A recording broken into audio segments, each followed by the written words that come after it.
Bonjour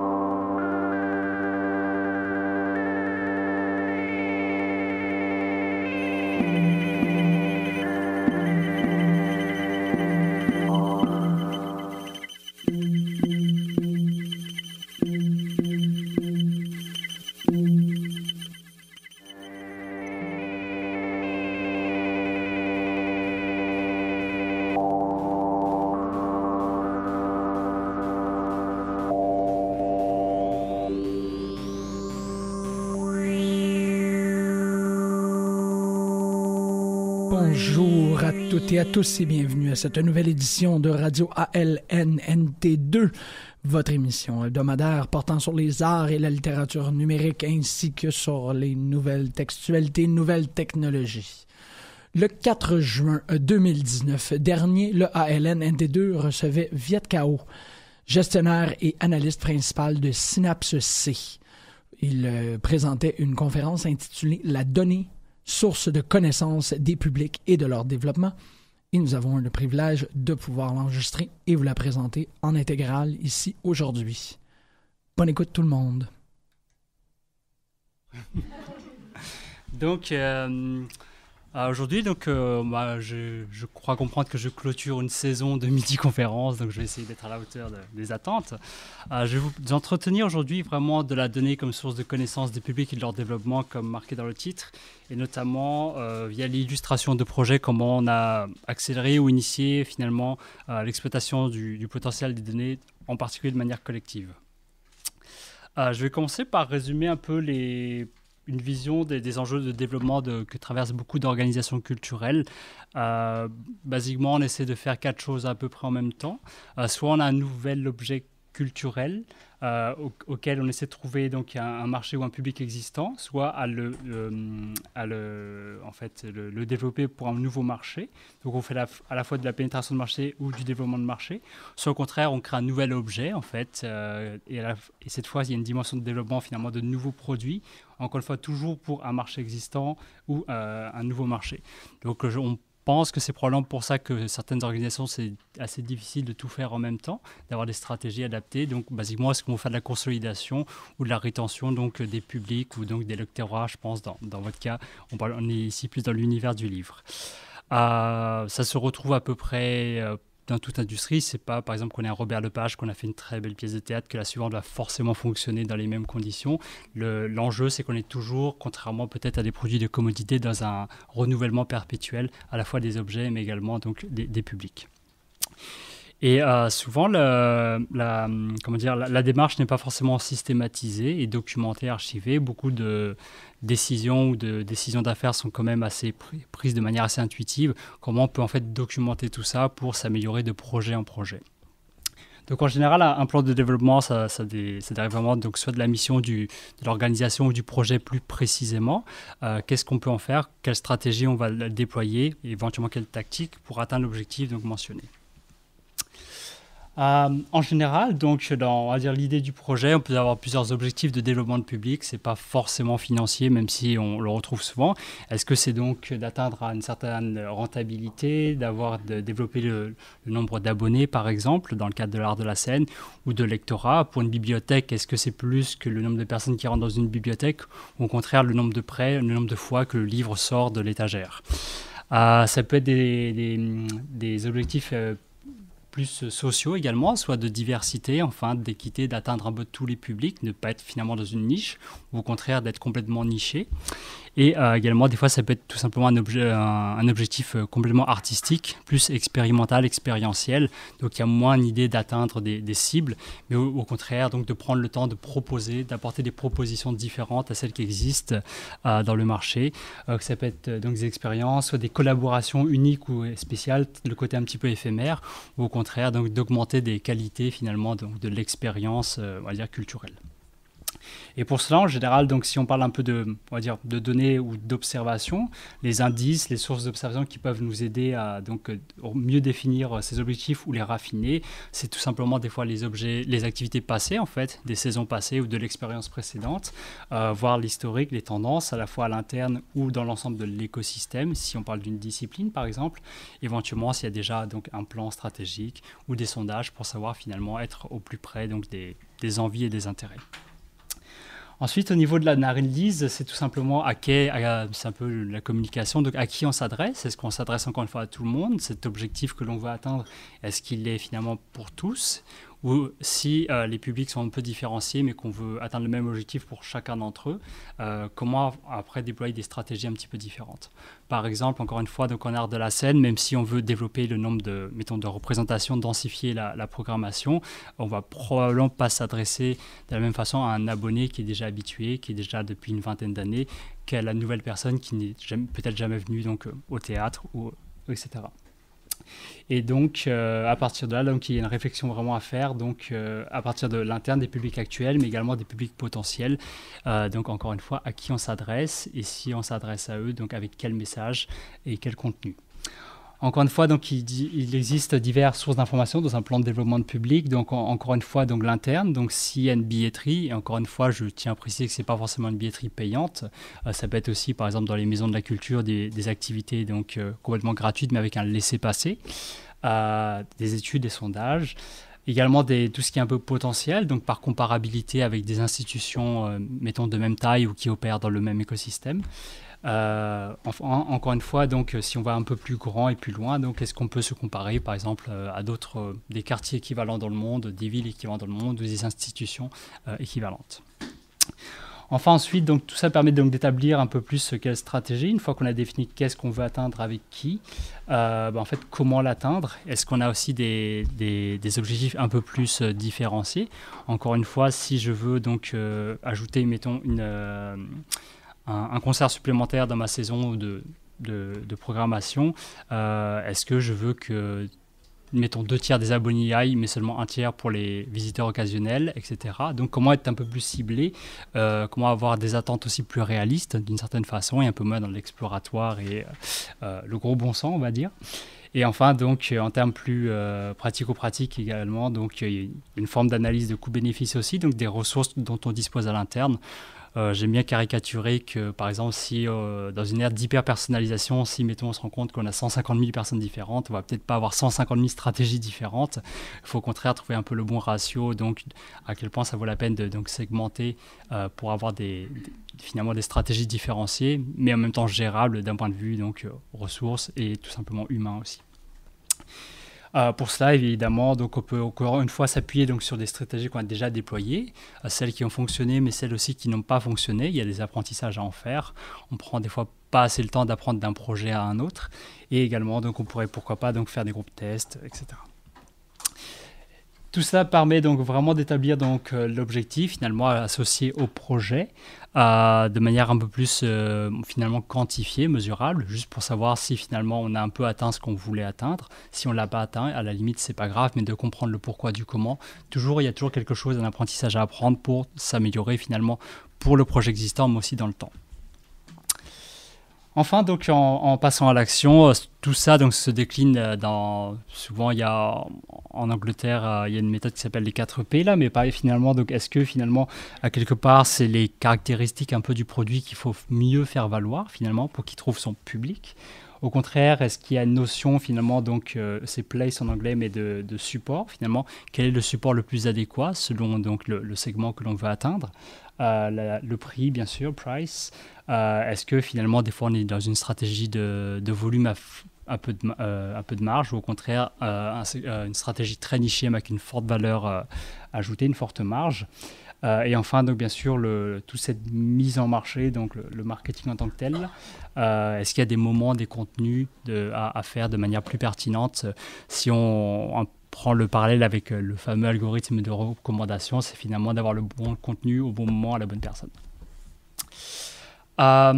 Tout ça, je pense que c'est quand même d'être d'être un peu plus centré sur le public, de ne pas être complètement centré sur le public. Souvent, dans les industries culturelles, on fait très souvent valoir l'offre finalement. Cette saison, on a présenté tant donc, d'événements ou de représentations, mais des fois, c'est peu analysé en fonction de l'usage finalement. Et d'une certaine façon, de se mettre dans la peau donc, du destinataire, du public, ça permet aussi de se rendre compte aussi peut-être qu'on est dans une économie de l'attention, on est sursollicité. On n'a jamais eu autant de temps pour les loisirs par rapport peut-être il y a 200-300 ans où on était peut-être plus à travailler 8 heures par jour dans le champ. Là. Mais pour autant, on a tous l'impression de manquer de temps tout le temps en fait. Et peut-être de se rendre compte à quel point donc, en tant que public on est sollicité, ça permet de comprendre comment peut-être sortir de la masse, comment donc ne pas, si par exemple on a une infolettre où on aurait, mettons, seulement le droit de communiquer 3 fois avec la personne, comment on utiliserait un peu ces 3 cartouches au mieux possible, plutôt donc, de communiquer de manière moins ciblée et un peu à l'aveugle. D'être centré sur le public, c'est une façon donc, d'être plus pertinent finalement dans la relation et d'augmenter donc éventuellement l'engagement. J'ai pas trouvé de meilleure image que ça quand j'ai tapé être centré sur le public, mais c'est vrai que même ça se retrouve dans d'autres industries où finalement on se rend compte que c'est pas tant le produit, bon ici c'est plus pour le design. Là. On s'était rendu compte que dans l'expérience apparemment de consommer du ketchup, l'irritant c'était vraiment qu'on n'arrivait pas à taper à faire sortir le ketchup et que finalement ils se sont rendu compte que c'était plus de pas tant améliorer la qualité du ketchup lui-même que en fait l'expérience de l'accessibilité à la sauce. J'essaie de trouver une meilleure image une prochaine fois, mais je pense que ça illustrait très bien d'une certaine façon. Mais tout ça pour dire que finalement, des fois, c'est de réfléchir un peu plus loin que juste le produit lui-même. Là. Oui, il a ses qualités, mais est-ce que, je vais être un peu provoquant là, mais est-ce que finalement, pour un objet culturel, mettons, qui ne trouverait pas son public, est-ce que, à quelque part, il n'y a pas une perte d'opportunité d'une certaine façon. Il y a probablement un compromis à faire entre être trop centré sur le produit, trop sur le public. Mais finalement, ce qu'on veut, c'est une pertinence que les deux se trouvent l'un l'autre. Pour cela, donc, il y a probablement de grandes opportunités à mieux documenter, mieux collecter les données, soit des activités elles-mêmes. Par exemple, des fois, l'objet culturel n'est pas forcément bien décrit dans les institutions. Par exemple, si on veut chercher juste un livre québécois, apparemment, même sur le site de la BNQ, c'est un peu compliqué à faire, là, puisqu'on trouve de la littérature francophone française, mais de trouver, par exemple, juste les titres d'auteurs québécois, c'est pourtant une question simple, mais qui n'est pas apparemment facilement accessible. L'autre versant, évidemment, c'est de mieux connaître le destinataire, le public. Et entre autres, même si on est dans une ère donc, où collecter de la donnée personnelle peut être jugé comme sensible, mais en même temps, si on veut commencer à développer une relation avec le public, il faut effectivement un peu mieux le connaître également aussi pour pouvoir être pertinent. Enfin, donc c'est certain qu'en plus, en ce qui concerne plus les notions d'intérêt ou de goût, on est, comme je le disais à l'instant, dans une économie de l'attention. Les goûts changent très vite, on est sollicité de toutes parts.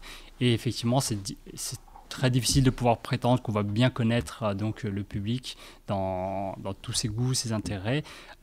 Tout change un peu tout le temps, entre guillemets. C'est pas que j'étais abonné 20 ans à une institution que je serai forcément l'année suivante. Il y a beaucoup plus de complexité. Par exemple, dans la vingtaine, on est, mettons, étudiant, célibataire avec plein de temps, mais peut-être une dizaine d'années plus tard, on a juste moins de temps à consacrer parce qu'on a une vie de famille aussi. Ça ne veut pas dire que l'intérêt a diminué là, mais c'est des relations complexes à comprendre. Mais tout ça demande une connaissance un peu plus profonde des pratiques et de la pratique culturelle et des publics. Entre autres, je vais entrer un peu dans l'histoire de Synapse C, là, mais on s'était rendu compte, et l'intention, c'est qu'il existe plus de données qu'on pourrait le croire entre une organisation et ses publics ou ses usagers. Parfois, pour les institutions culturelles, ça semble très loin, les données, etc. On n'en a pas, d'autant plus qu'à Montréal, on parle beaucoup d'intelligence artificielle, de big data, etc. Et pourtant, d'une certaine façon, les données, c'est finalement juste des observations, des traces d'activités différentes, que ce soit la publicité, l'infolettre, la billetterie, les médias sociaux, les programmes relationnels, des sondages, éventuellement même le service à la clientèle. Non, il n'y a pas de message caché entre les 0 et les 1, mais tout ça, donc, c'est vraiment des données en fait, qui permettent de juste avoir des indices sur la pratique.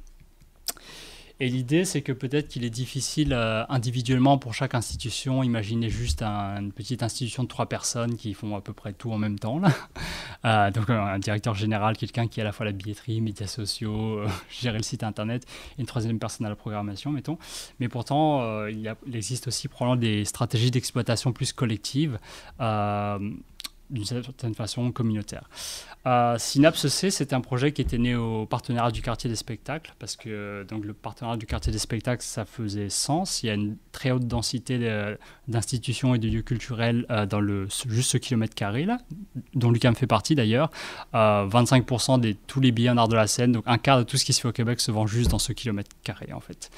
Et le partenariat, donc en tant que tiers créé par la ville pour gérer l'espace public, mais également soutenir l'actif culturel, était un bon observateur qui était difficile pour les organisations d'avoir quelqu'un à l'atteinte juste de dédié aux données.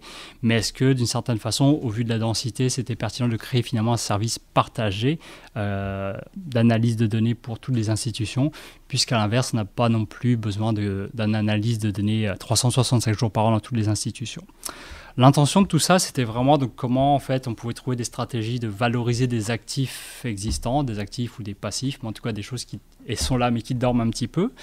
Comment en fait créer un peu cette capacité de transformer ces sources de données en informations utiles pour pouvoir mieux comprendre, agir. Il y a souvent un dicton qui dit que la plupart des organisations, et pas juste en culture en tout cas, mais sont riches en données mais pauvres en informations. Et on avait identifié vraiment des manque de capacité donc de traitement, des manques d'expertise, de ressources, mais tout simplement des fois de temps. C'est pas qu'on manque de volonté, c'est pas qu'on veut pas le faire, c'est pas qu'on veut pas apprendre à le faire, mais on n'a juste pas le temps de le faire. Et également, si je reviens sur l'activité d'avant, la plupart aussi des publics, et c'est vrai pour toute industrie culturelle, sont relativement occasionnels quand même. J'aime bien donner l'exemple que si par exemple je vais une fois à un théâtre, il va probablement me considérer pas très intéressant à entretenir, on va dire, versus un abonné qui viendrait 5-6 fois. Mais si par contre d'un point de vue, mettons, territorial ou disciplinaire, on se rend compte que je viens une fois, mais aux 10 théâtres qui existent dans le territoire, on peut poser un regard un peu plus différent, que je suis plus engagé en culture qu'on pourrait le croire. Ça veut juste dire que je ne suis pas complètement, on va dire, fidèle à une institution, mais plus à une discipline. Il y a peut-être des synergies à faire. En tout cas, multiplier les points de contact, donc tous ces points un petit peu isolés, c'est pouvoir potentiellement dégager des tendances qu'on ne verrait pas individuellement. Et c'est un peu ça aussi la valeur ajoutée de donc finalement exploiter collectivement les données ou les mutualiser, c'est pouvoir peut-être voir des patterns là, en bon français qu'on ne verrait pas autrement. Et cela donc, permettrait donc, d'avoir des connaissances encore une fois un peu plus profondes des publics sans pouvoir prétendre qu'on saura tout. Mais en même temps, on n'a pas besoin de tout savoir non plus, c'est pas le but. Donc dans le cadre donc, de projets de mutualisation, puisqu'avec Synapse C, on a déjà réalisé un projet de mutualisation de données avec le quartier des spectacles, c'était en 2017. Maintenant, on accompagne différents projets donc, de mutualisation de données, donc des projets soit territoriaux, soit disciplinaires. Donc du moment qu'il y a un intérêt à mieux comprendre un écosystème, donc disciplinaire parce qu'on partage les mêmes enjeux, par exemple, très propre à une discipline, très spécifique, très contextuelle. Des fois au niveau plus territorial parce qu'on partage tout simplement aussi a priori les mêmes publics. Il y a peut-être d'autres enjeux d'ailleurs qui apparaissent dans l'expérience culturelle. On va peut-être se rendre compte aussi que dans l'expérience de sortie culturelle, il y a aussi la logistique de transport pour se rendre à un endroit donné, etc., qui font partie de l'expérience, mais qui sont loin d'être le problème des mettons chorégraphes créateurs. On n'imagine pas que ça influe sur l'expérience et pourtant si. Mais les motivations, donc, c'était de créer un environnement donc, de partage contrôlé, en fait. Tout simplement, donc, ce qui réunit tout le monde, en général, c'est d'améliorer la connaissance sur les pratiques, les publics. Ensuite, donc, en général, c'est soit pour comprendre un public, soit un marché spécifique, qui soit territorial ou disciplinaire. Se poser, en fait, des questions communes, qui sont, donc ici, les spectateurs, mais pourquoi pas les lecteurs, qui n'en est pas un, pourquoi, comment. Il y a ce petit côté de l'analyse de données qu'en général, ça répond à des questions, mais ça pose aussi d'autres questions, parfois des meilleures questions, des questions un peu plus précises, comme on dit en anglais, d'être un peu plus data-driven, en tout cas.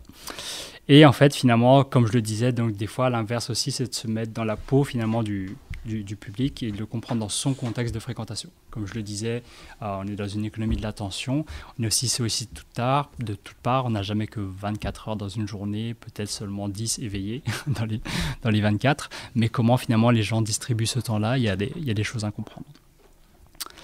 Par exemple, d'ailleurs, au niveau des lectures, est-ce que les gens lisent moins? Oui, non. Certaines personnes disent que les gens lisent moins peut-être en termes de livres et autres, mais ils lisent beaucoup plus de choses sur les réseaux sociaux, sur leur cellulaire et autres. Donc, c'est des choses aussi à comprendre. Quand je mentionnais de se mettre dans la peau finalement des des usagers. C'est aussi comprendre tout ça pour avoir une meilleure idée et comment finalement s'insérer dans leur temps. Et l'intérêt aussi, la force aussi de la mutualisation, de l'exploitation collective, c'est de pouvoir tout simplement aussi des fois se comparer, reconnaître des opportunités de collaboration. Dans le sens où si une organisation maîtrise complètement ses données à la fameuse vue 360, donc de tout ce que fait une personne en lien avec l'organisation, est-ce que, par exemple, d'avoir plus 5%, moins de 5% donc de fréquentation dans mon institution, est-ce que c'est normal? Est-ce que je suis le seul? C'est une tendance? C'est circonstanciel? À un moment donné aussi, tout simplement, c'est de pouvoir contextualiser les choses et comprendre donc, les tendances et tout simplement, des fois, donc, se benchmarker, se comparer.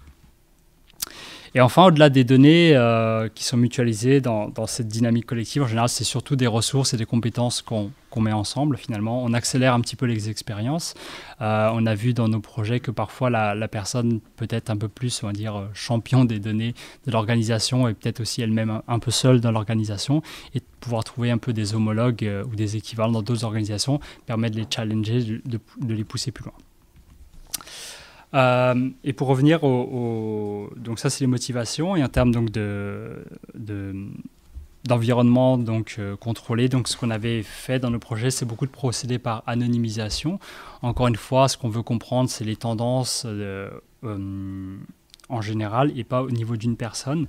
Et donc si on mettait plusieurs bases de données ensemble, l'idée c'était pour savoir que c'était la même d'une base de données à une autre, mais on ne veut pas savoir qui c'est en tant que tel. Comme je le disais tantôt, le but c'est pas donc d'avoir 150 000 stratégies pour 150 000 personnes. Au contraire, c'est de comprendre les tendances en général pour après donc, avoir donc, des stratégies gérables au niveau donc, des ressources. Et enfin, pour ça, souvent, on sait aussi en termes de gouvernance de données, donc, puisqu'on parle de données, donc doter finalement d'une politique de partage de données comme une charte de vie de groupe, de qu'est-ce qu'on veut accomplir ensemble, quelles données on pense avoir besoin ou quelles données il nous manque, donc, auquel cas on réajuste un petit peu l'objectif. Et donc l'idée après, c'est d'être le plus concret possible et de faire les choses. Je passe rapidement sur l'anonymisation, la dépersonnalisation, mais l'idée, comme je le disais, c'est que souvent, si on a de multiples sources de données ou de multiples institutions, c'est pouvoir les mettre ensemble, qu'elles se parlent entre elles, qu'elles soient interopérables, donc de créer un identifiant commun pour tous, puis après, donc, de pouvoir, ce qui permet d'analyser les tendances. Encore une fois, donc, dans certains projets, l'idée, c'est de savoir juste que c'est la même personne d'une base de données A à B. Ça permet, par exemple, de répondre à des questions combien de personnes vont à la fois à l'opéra et à la danse ou vont à la bibliothèque ou autre. Mais on ne veut pas savoir qui c'est. Et c'est un processus qui est relativement long, mais qui permet donc, de se rendre compte de quelles données on a au départ, de quelle baseline on part finalement, et à quel point donc, il y a une certaine qualité de données qui manque ou non. Mais encore une fois, il y a toujours un apprentissage dans cela. À partir de là, donc, deux stratégies sont en général possibles. Soit on sait déjà ce qu'on veut, quelle information stratégique on a besoin finalement. Et après, donc, on regarde qu'est-ce qu'on peut faire à partir des données dont on possède ou inversement. On va prendre le cas où on avait déjà une question et je vais illustrer ça avec des résultats qu'on avait eu au quartier des spectacles. Donc ici, on se demandait tout simplement parfois au quartier des spectacles, c'est quoi la vue d'ensemble de l'offre? Elle est quand même très dense. Et juste de mettre l'offre ensemble, ici il n'y a même pas de données personnelles, on se rend compte déjà que par exemple le mois de juillet est le plus achalandé en termes d'offres en art de la scène. Ça peut paraître surprenant avec tout ce qui se passe dans les festivals, mais les festivals viennent aussi avec une programmation en salle. Et au contraire, donc en termes d'offres, c'est le mois le plus achalandé de l'année. Si on remet la même information finalement du temps, mais par jour de la semaine, on peut aussi se rendre compte quel jour est le plus achalandé de la semaine, éventuellement même quelle heure. Est-ce que du coup ça influe sur les stratégies? Est-ce qu'on pourrait mieux se concerter dans le calendrier, des choses comme ça? Il y a quand même une programmation pas mal en après-midi qu'on pourrait croire inexistante, que c'est plus en soirée, mais cela existe aussi notamment donc, en vacances ou en fin de semaine. Ça c'est une carte qui illustre bien donc, tout simplement la provenance un peu donc, des spectateurs. Ça résume quasiment presque le dilemme. Est-ce que je consolide autour du quartier des spectacles ou au contraire, je veux développer là où il semble y avoir moins de personnes? Est-ce que l'ouest de l'île, il y a moins de personnes qui viennent à cause des problèmes d'accessibilité ou c'est parce que c'est plus anglophone là-bas alors que la programmation est plus francophone? Ça résume quasiment presque tous les enjeux en une seule image. Encore une fois, ça peut se redécliner par divers filtres. On peut le refaire par discipline, par image, pas par image, mais par saison, etc. Et finalement, encore une fois, c'est des données qui existaient déjà dans les 20 organisations. C'était juste qu'elles n'avaient pas pris le temps donc de les transformer, de les rendre plus visuels. Mais c'est sûr que c'est beaucoup plus parlant que, mettons, 20 000 lignes sur une table Excel. Mais encore une fois, c'est des données que les organisations avaient déjà et qu'en prenant juste un peu le temps de travailler dessus, ça les aide, les assiste finalement dans leur prise de décision. Ou ça explicite les décisions qu'elles doivent prendre, parce qu'on ne peut pas tout faire aussi à un moment donné. D'autres questions, réponses qu'on recherchait, par exemple, c'est est-ce que justement il y a trop d'offres, d'où vient la clientèle, des choses comme ça, pour encore une fois mieux planifier les activités à l'interne, finalement, être plus efficace. En fait, l'idée d'une certaine façon de l'analyse de données, ça reste encore une fois juste une aide à la prise de décision. C'est peut-être juste de minimiser le risque là où on peut le minimiser pour toujours garder là où on veut le garder, c'est-à-dire sur le risque artistique. Probablement que dans la proposition culturelle, on veut toujours être complètement libre et exploratoire, le plus libre possible. Mais pour d'autres activités comme de communiquer l'offre à la bonne personne, etc., il y a probablement des façons d'être un peu plus automatiques, plus systématiques, plus efficaces.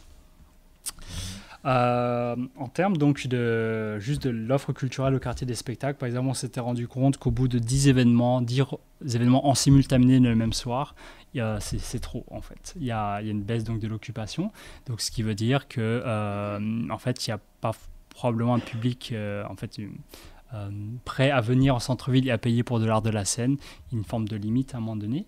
Et au bout de 10 événements simultanés, on peut peut-être avoir des attentes un peu plus revues à la baisse.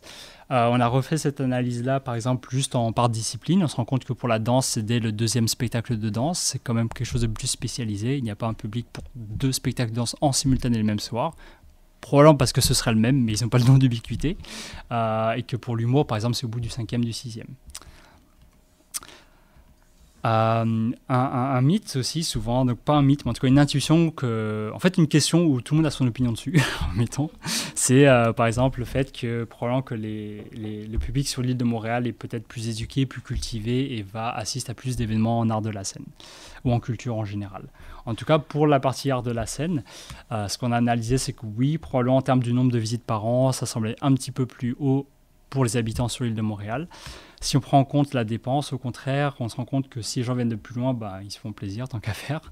Donc en termes de dépenses, c'est la même chose. Donc on voit que ça apporte plus une petite nuance et à la limite pose la question de la stratégie de est-ce que finalement pour les habitants hors de l'île de Montréal, ce qu'il faudrait faire, c'est plutôt d'avoir des spectacles plus d'exception avec une forte marge et moins les engager souvent, ou à l'inverse pour le Montréalais qui a peut-être plus de proximité, de le faire revenir plus souvent mais avec un peu de marge. Oui.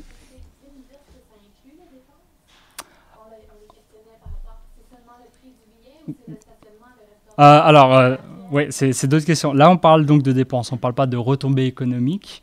C'est tout un autre sujet. Mais oui, effectivement, si tu parles d'un point de vue plus, on va dire, territorial et que tu veux évaluer la retombée économique de la sortie culturelle, incluant éventuellement le resto, la dépense, éventuellement l'hôtel, c'est d'autres sujets auxquels on s'est intéressé aussi. Un peu plus complexe aussi, parce qu'il faut pouvoir donc, mesurer tout ça. Et ça se fait probablement un peu plus par sondage, puisque autrement, il faudrait avoir un peu toutes les données ensemble et c'est très très difficile quand même de tout mettre ensemble. Mais effectivement, c'est des choses qu'on veut documenter aussi, notamment pour démontrer que souvent, en fait, effectivement, une bonne partie de l'activité économique, en tout cas dans le quartier des spectacles, c'est imputable au lead culturel qu'à la base, la raison de la sortie de l'avenue, c'est d'abord la culture. En fait. Mais c'est une très bonne question. Ça, c'est juste le prix du billet. Donc, c'est...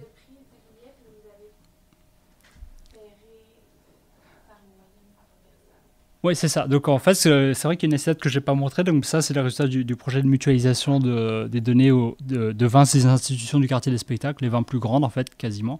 Et donc, ça représentait 9 millions de données sur, en moyenne, 2 ans. Ce qui, en fait, d'ailleurs, donne beaucoup plus de force aux résultats. Ce n'est pas juste un sondage et un échantillon, c'est vraiment quasiment des données réelles, en fait, sur 2 ans. Oui, tout à fait. En fait, donc des 20 institutions qui avaient participé au projet. C'est ça. Mais donc, c'était quasiment 90% de tous les billets vendus au quartier des spectacles. Également, donc en termes donc, tout simplement de canaux d'achat, juste pour se rendre compte, par exemple, on se rend compte que même toujours en 2000, à l'époque en 2017, mais il y avait quand même une grande part non négligeable encore d'achats qui se faisaient au téléphone, d'autres au guichet.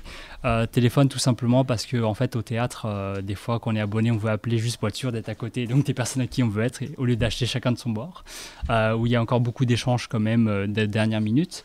Encore une fois, c'est des indices qui démontrent la pertinence soit donc en fait de laisser toujours un service téléphonique, soit d'avoir aussi des guichets, puisque donc des comptoirs. Et enfin, juste la partie où il y a les trois en même temps, ça c'est le mauvais exemple juste pour dire que des fois il y a beaucoup de gens qui ne savaient pas, donc avaient annoté les trois canaux d'un coup, mais ça en fait c'est pas du tout interprétable. D'autres observations qu'on avait eues, c'est que dans l'idée qu'il y aurait un fameux plafond de verre, un portefeuille maximum donc de temps ou d'argent consacré, donc en tout cas encore aussi pas à la culture mais juste à l'art de la scène. On avait vu au contraire donc que plus quand la personne ne visitait les institutions qu'une seule fois, elle avait tendance à ne pas revenir en fait. C'était très occasionnel, mais que plus on était engagé, quand les gens étaient venus au moins 2 fois, 3 fois, plus en fait la rétention était grande. Ce qui veut dire que plus on est exposé finalement et qu'on a une tendance à fréquenter, plus on va continuer à fréquenter. C'est sûr que ça, comment dire, une seconde analyse serait à faire, donc pas juste en termes du nombre de visites, mais en termes également donc, plus monétaires aussi. Là. Mais est-ce que finalement, il y a des personnes qui évoluent à, mettons, 5 billets à 100 pièces par an, mais au contraire, après, font plutôt 15 visites, mais à 50 par an. Ce qui ferait le même budget, mais des visites un peu plus, plein de petites visites, plutôt que 5 grosses visites. On a vu aussi également donc c'est la dernière ligne là, mais quand les visiteurs fréquentaient naturellement déjà plus d'une institution aussi, ils avaient tendance à être plus engagés. Encore une fois, donc, ce qui veut dire en gros qu'on n'est plus dans une ère de spécialistes où les gens sont très fidèles à une institution ou à un type de discipline. On est plutôt diversifié, éclectique, on veut essayer un peu tout. Ce qu'on retrouve un petit peu presque en restauration, là, on veut toujours tester une nouvelle chose, là, d'une certaine façon. Et ce qui est intéressant aussi dans cette notion donc encore une fois de mutualisation, c'est de comprendre des parcours. Est-ce que finalement on commence par de la musique et après on va à l'opéra? Comment on peut comprendre des parcours soit en termes d'institution, soit en termes de discipline? En tout cas, ça peut permettre de donner des indices sur des parcours, finalement des parcours de visiteurs, mais finalement indépendamment donc des murs d'une institution, il y a plusieurs lunettes qu'on peut regarder. Parfois, on peut juste aussi tout simplement voir les données dont on dispose et voir quelles informations utiles on pourrait en tirer. Il y a des informations systématiques qui sont, en fait, par exemple, lorsqu'on achète un billet sur Internet, il y a une date et une heure finalement. Et si on met toutes ces heures ensemble, par exemple, là, on s'était rendu compte qu'en général, l'achat du billet se faisait plutôt à 11h. Il y a 2 pics à 11h et à 12h en fait. Donc en gros, à la pause café et à midi. Donc c'est plutôt là que les gens semblent en fait prendre leur décision d'achat, ce qui encore une fois donne des indices pour les institutions que c'est peut-être pas à 22h qu'il faut faire la relance. Au contraire, les gens peut-être préfèrent dormir sur leur décision et c'est le lendemain qu'ils prennent leur décision. On voyait que pour ce qui était plus opéra et musique classique, c'est un peu plus tard de la journée, probablement parce que les publics là ne travaillent pas, sont plus âgés et probablement à la retraite là.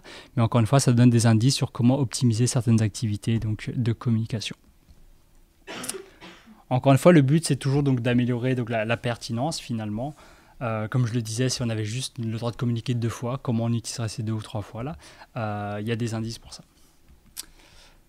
En termes donc, de saisonnalité, de provenance, on peut aussi voir tout simplement que l'été, en fait, il y a moins de Montréalais, mais au-delà de l'institution que c'est en vacances, on peut vraiment littéralement le mesurer. Le plus intéressant, c'est probablement la courbe verte où on voit que la période de vente est plus courte, ce qui veut dire que les personnes sont plus spontanées de l'achat, c'est moins des sorties planifiées. Donc c'est tout simplement en faisant la différence entre la date d'achat et la date de la représentation. Là. On voit que pour certaines personnes, c'est très très planifié d'avance, notamment c'est certain pour des spectacles plus attendus. Mais pour d'autres, en général, on voit clairement une différence finalement de pratique et de comportement à l'été, probablement parce qu'on est plus spontané, ça dépend de la météo, on se réserve jusqu'à la dernière minute pour prendre sa décision. Et à quelque part, presque le message du graphe, c'est que finalement, si un budget marketing en été, il ne faut pas le mettre à Montréal, il faut le mettre hors de la ville, puisque les gens viennent de plus loin. Les gens d'ici sont plus spontanés et planifient moins, d'une certaine façon. Encore une fois, donc ça a des indices qui peuvent aider à optimiser les ressources et aider à prendre des petites décisions. Parfois, on se demandait par où commencer. L'idée, justement, aussi de ces projets collectifs, c'est d'apporter un peu plus, finalement, d'équité dans les organisations. C'est certain qu'il y a des toutes petites organisations, d'autres très grandes. Et en fait, en mettant tout le monde à table, l'idée, c'est de créer un petit peu cette intelligence collective, cette communauté, où on peut s'échanger les bonnes pratiques, accélérer les expériences les uns des autres. Aussi bien, des fois, donc, dans la collecte de données, de quoi en faire, quelle stratégie faire. Il n'y a pas forcément une compétition par rapport à ça. On a tous intérêt, en fait, comme on l'a dit, plus les gens sont engagés en culture, plus ils le sont. Donc, on a tous intérêt à ce que tout le monde aille mieux, entre guillemets. Tout simplement, pour commencer, on peut tout simplement juste aussi faire l'état des lieux et s'approprier les données dont on possède, ce qui donne beaucoup d'indications sur celles qu'on ne possède pas ou leur état des lieux, dans le sens que dans plusieurs projets que nous avons menés, en fait, limite, c'était la première fois que l'institution avait pris le temps de regarder ses propres données ou tout simplement avait ses propres données. Dans le sens où que parfois c'est géré par des tiers, des billetteries, d'autres prestataires, et on ne prend jamais le temps de demander une copie ou juste regarder. Et des fois, juste via les projets, on a au moins juste posé la question de quelles données vous avez. Ça permet d'établir finalement un état de référence. De manière un peu plus forte, donc comme on le disait, de mettre ensemble plusieurs partenaires, ça permet éventuellement de dégager des tendances. Mais également, il ne faut pas oublier qu'on peut aussi enrichir les données. Il y a quand même beaucoup de données, on est quand même dans une ère où il y a beaucoup de données ouvertes. Il y a aussi tout simplement les données du recensement de Statistique Canada. Il y a beaucoup d'institutions qui travaillent très très fort à générer des très bonnes données de très bonne qualité et donc qu'on sous-utilise d'une certaine façon. Un autre exemple que j'avais, c'était que par exemple, à un moment donné, pour les pièces de théâtre, on se disait que, par exemple, on avait commencé sur les données d'usage, mais si on voulait comprendre et enrichir, par exemple, les notices des pièces de théâtre, au lieu de recommencer tout ça depuis zéro, est-ce qu'on ne peut pas, par exemple, aller voir à la bibliothèque qui ont probablement le descriptif des pièces? Peut-être que ça permettrait d'autres analyses plus poussées, que finalement, on comprendrait que les gens ne sont pas fidèles à une institution ou à une discipline, mais peut-être à un thème, au fait que on veut juste voir de la culture produite au Québec par des créateurs d'ici, etc. Il y a beaucoup plus de choses qu'on peut essayer de comprendre si les données donc, existent ou permettent de le faire. Tout simplement, comme je le disais, donc de faire l'état des lieux de ce qu'on a à l'interne, finalement, ça permet de juste savoir le potentiel réalisable à court terme, mais également de savoir en fait comment s'améliorer par la suite. En commençant par cet inventaire finalement des données qui existent, ça nous indique qu'est-ce qu'on n'a pas ou qu'est-ce qu'on aimerait savoir. Ou au contraire, on va se rendre compte aussi sur un autre sujet que des fois on a des amnésies organisationnelles, dans le sens qu'on se rend compte qu'on a un trou de données ou qu'en changeant de fournisseur de service, on n'avait pas demandé une archive aussi. C'est quand même des choses importantes à ne pas négliger. J'aime bien aussi donner l'exemple que des fois la billetterie mais pas la source de connaissances, la base de données vivantes, ce sont les gens en fait. Une personne de la billetterie par exemple qui est là depuis 20 ans, elle connaît par cœur les habitudes de tout le monde finalement. Elle sait que tel abonné, il va toujours changer son billet à la dernière minute, etc. Des choses de même. Mais le jour où cette personne-là quitte l'organisation, c'est une très grosse perte pour la connaissance en fait de l'organisation. Et de juste avoir finalement aussi, encore une fois, ces traces, ça permet aussi une forme de résilience et d'indépendance. Indépendance aussi par rapport au système. Certains systèmes sont clairement aussi propriétaires et produisent jamais le bon rapport finalement. Quand on veut extraire finalement un certain type de bilan, que ce soit des fois pour des redditions aux subventionnaires ou même pour l'interne, des choses plus opérationnelles, des fois certains systèmes nous limitent un petit peu, et juste de savoir qu'on peut idéalement extraire les données de manière brute. Maintenant en 2019, encore une fois, il y a quand même c'est beaucoup plus facile de faire de l'analyse de données, de la visualisation de données. C'était peut-être pas le cas il y a 5-10 ans. Ça permet beaucoup de choses, notamment de pouvoir concilier plusieurs systèmes ou même de croiser des données tierces.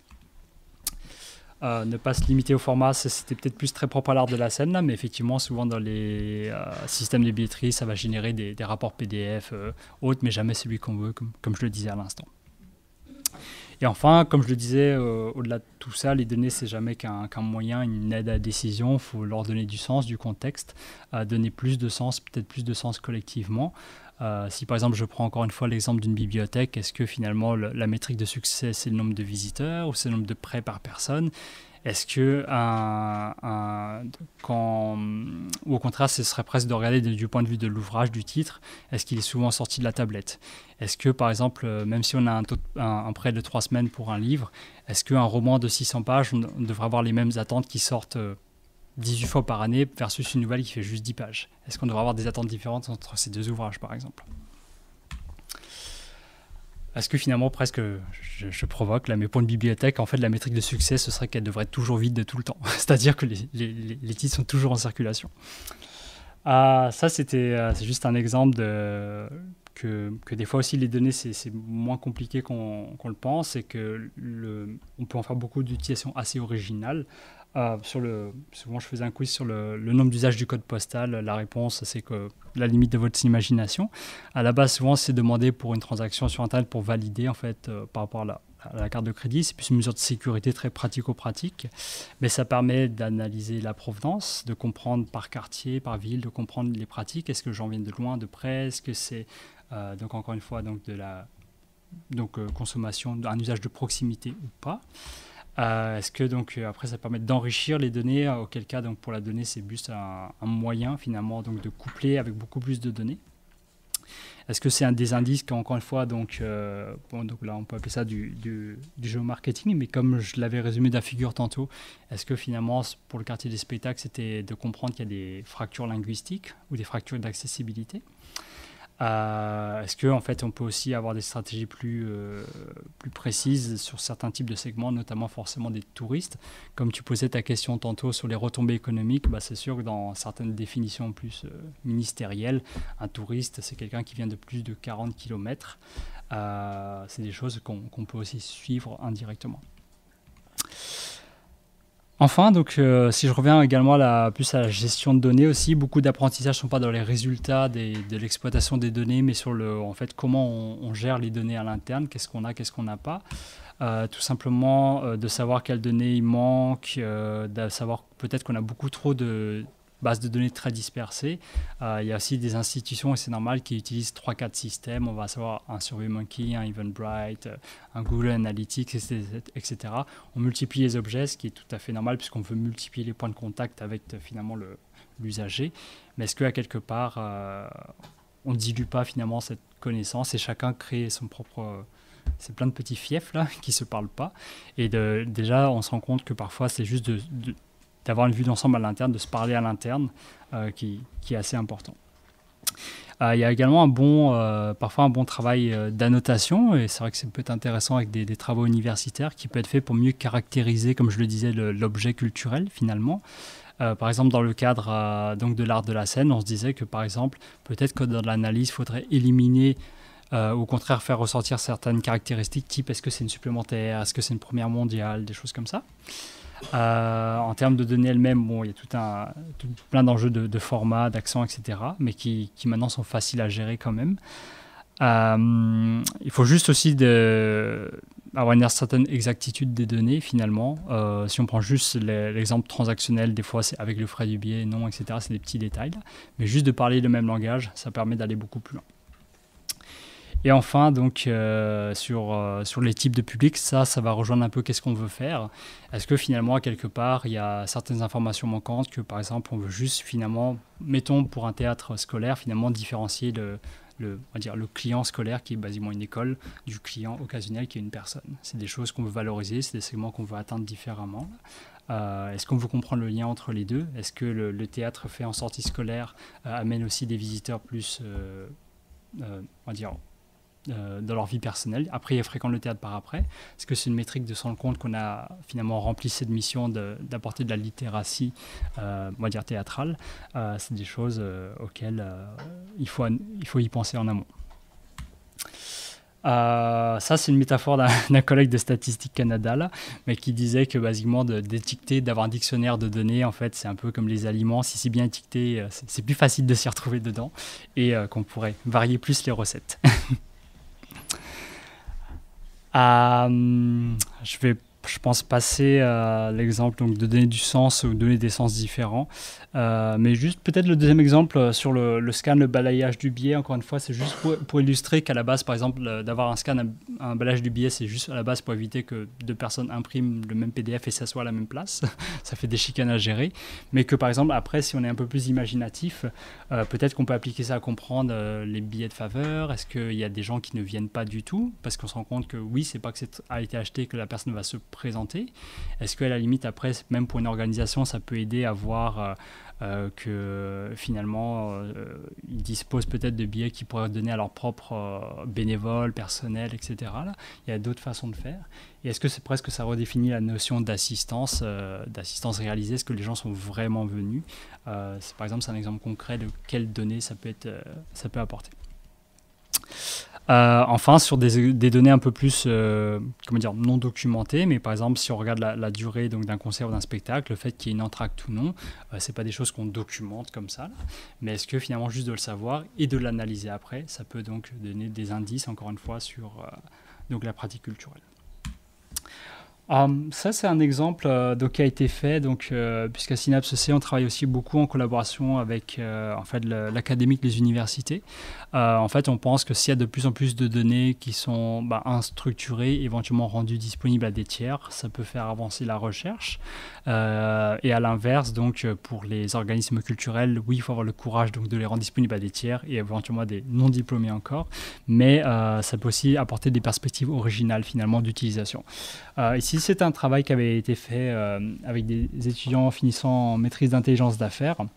C'était la problématique d'un théâtre de se rendre plus accessible de manière tarifaire, en fait. Est-ce que c'est un théâtre où vous voyez qu'il y a trois types de tarifs différents. Et ce qu'ont fait les étudiants en analysant en fait la fenêtre d'achat, la prévoyance, donc à quel point un billet partait vite ou pas là, lors de la mise en vente, ils ont créé une espèce d'indice de désirabilité du siège en fait. Et ils se sont rendus compte, eux, il y a tout un tas d'analyses un peu plus poussées, entre supplémentaires, pas supplémentaires, abonnés, pas abonnés, tout un tas de choses. Mais pour simplifier, ils ont fait émerger un pattern de 4 tarifs plutôt, et sans surprise, plus c'est devant et plus c'est centré, plus c'est désiré, évidemment. Mais ce qu'ont proposé les étudiants, finalement, c'est de mettre la première catégorie de billets plus dispendieuse pour financer une nouvelle moins dispendieuse que la moins dispendieuse d'avant. Donc encore une fois, là c'était un problème d'accessibilité, tarifaire, pour diversifier le public ou le rendre le théâtre accessible, ce théâtre-là donc accessible à plus de population, mais sans perte de revenus en fait. Donc encore une fois, ça semble peut-être très très loin pour une institution que des données qu'elle possède déjà puissent être utilisées à cette fin.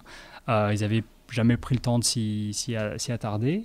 Oui, les étudiants ont eu beaucoup d'imagination à faire avec ce qu'ils avaient, mais on voyait que juste sur un petit projet de 6 semaines, en fait, pour y avoir une bonne idée. Et non seulement l'idée était bonne, mais elle a été implémentée de manière subséquente, en vrai, dans la vraie vie. Donc encore une fois, on voit que finalement, quelque part, l'institution avait tout ce qu'il lui fallait déjà pour faire ça, mais elle n'avait jamais pris le temps de le faire ou trouvé la façon de le faire.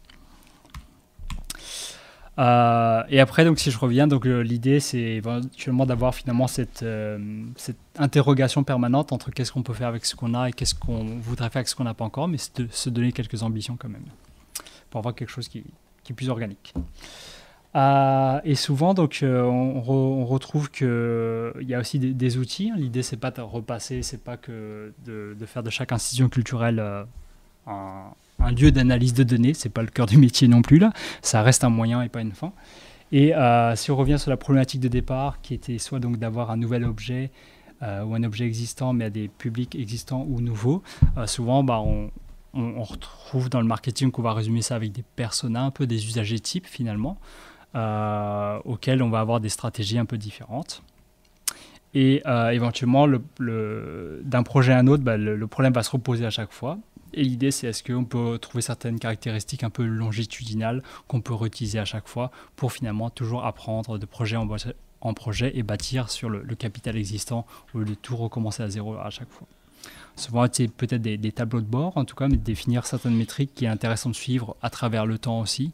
Des fois, on va prendre des métriques qui ne sont pas si utiles sur le moment, là, mais si on se pose la question d'avoir un certain historique, c'est là que ça paraît pertinent. Enfin, donc c'est sûr que tout ça, ça reste quand même nouveau. L'idée, c'est d'apprendre ensemble. On est dans un environnement changeant aussi là. Non seulement on est dans une économie de l'attention, mais aussi dans un contexte très changeant tout le temps. Et l'idée, c'est d'apprendre ensemble. C'est sûr qu'on peut apprendre beaucoup de choses sur la gouvernance des données, comment mieux collecter les données. C'est sûr que au début, c'est un investissement, mais après, ça devient plus facile avec le temps. Si je prends une autre métaphore, une métaphore vaisselle, c'est sûr que lorsqu'on accumule beaucoup de vaisselle sale, il faut s'y mettre. Mais si on le faisait au fur et à mesure, là, c'est un peu plus facile. Certains parlent même d'hygiène de la donnée. Et enfin aussi, l'idée c'est peut-être de commencer avec quelque chose de concret et petit, là, puis après donc, de diversifier, changer en fait, donner plus de sens dans un contexte de global. Enfin, on a vu aussi des projets plus qu'au-delà de tout ça, en fait, finalement, c'est un projet en fait de faire parler les organisations, mais les personnes ensemble aussi. On a vu que, par exemple, en art de la scène, peut-être contrairement au livre, c'est pas standardisé sur les types, les disciplines donc de représentation. C'est peut-être beaucoup plus cadré, il y a peut-être plus déjà des ontologies dans le livre. Mais en tout cas, on s'était rendu compte qu'il fallait déjà parler le même langage, mais qu'en parlant le même langage aussi, les gens se parlaient plus aussi déjà, en fait. Plutôt qu'avant, chacun avoir son vocabulaire et « Ah, mais on peut jamais se comparer », etc.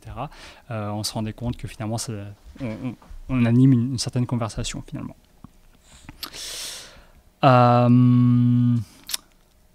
C'est ça, je dirais que pour résumer et non pas conclure, mais pour résumer que c'est sûr que c'est un investissement donc de connaître, de prendre le temps en fait d'apprivoiser ses propres données, de les connaître aussi. C'est aussi prendre un certain temps et un certain risque à collaborer à partir du sens avec d'autres. Je l'ai dit au départ, on sait que pour les organisations culturelles, ce qui manque, c'est du temps aussi, là. Mais c'est peut-être la chose qu'on ne peut pas se permettre de ne pas faire, en fait, à une époque comme maintenant. En retour, ça permet peut-être des décisions plus contextualisées, plus éclairées. Comme je disais, minimiser une certaine part de risque là où on peut, finalement. D'apporter un peu plus certaine résilience et indépendance, en fait, au fil des projets. Également avoir des attentes un peu plus réalistes. Si on documente les choses aussi, on peut savoir ce qui se passe pas bien aussi, là, ou moins bien, comment on peut s'améliorer. Faut toujours avoir une base pour savoir c'est quoi l'étape d'après. Et dans une dynamique collective, c'est un autre aussi investissement que de mutualiser donc les ressources, éventuellement les données, mais ça permet de comprendre des contextes un peu plus globaux finalement et des dynamiques qu'on ne pourrait pas faire à l'interne, d'avoir quelque chose d'un peu plus grand que la somme des parties finalement, et notamment ça permet aussi de se situer en fait dans tout ça. Ça c'est un exemple qu'on avait déjà vu des effets quand même, donc on avait quand même eu la bonne surprise un peu plus tard à la fin du projet, de voir donc une communication donc, du Théâtre du Nouveau Monde qui faisait donc la promotion de Roméo et Juliette, mais par l'Opéra de Montréal.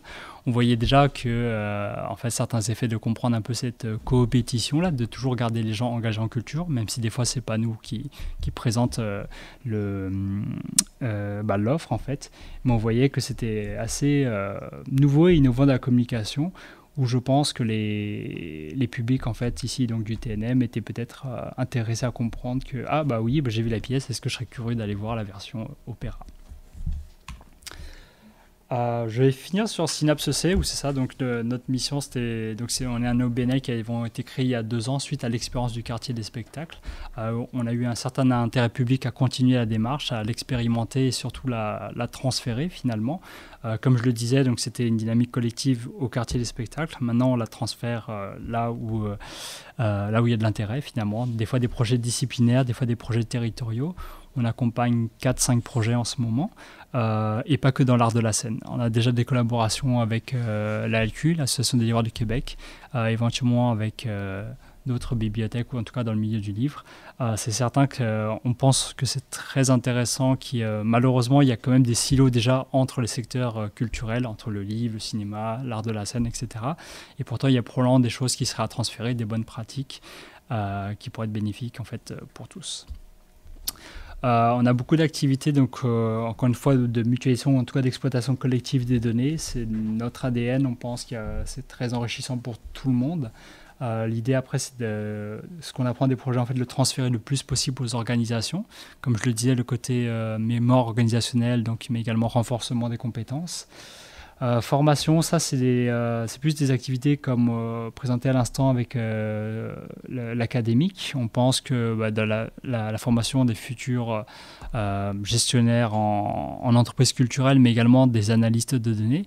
On est aussi à une époque où, oui, l'analyse de données est une main-d'œuvre relativement rare, dispendieuse, mais aussi des générations qui veulent avoir un certain impact.